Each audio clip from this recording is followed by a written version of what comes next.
Arestado ang isang lalaki sa Davao City dahil sa paulit-ulit umanong panggagahasa sa kanyang 14 anyos na hipag. Pero pinakawalan din ng suspect dahil wala pa raw sinasampang reklamo laban sa kanya. Nakatutok si Tek Ocampo ng GMA Davao. Kuya, kung tawagin ng 14 anyos na dalagita ang kanyang bayaw. Pero ang mister na kanyang ate, inirereklamo niya dahil sa manoy panggagahasa.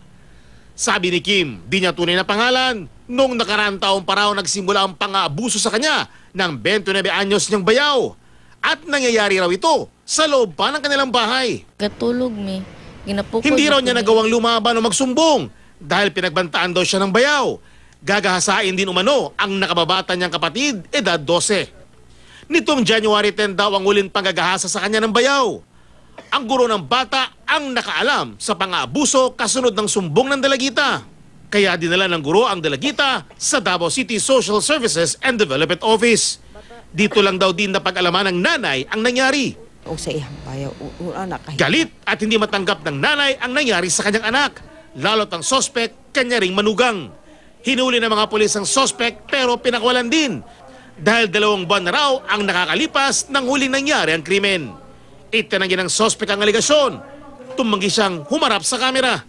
Tatanggapin na lang daw niya ang magiging desisyon ng korte. Payo ng Women and Children's Protection Desk ng PNP, magsampa na ng reklamo ang dalagita para ma-release ang warrant at mahuli ang suspect. Mula sa Davao City, Tek Ocampo, nakatutok 24 oras.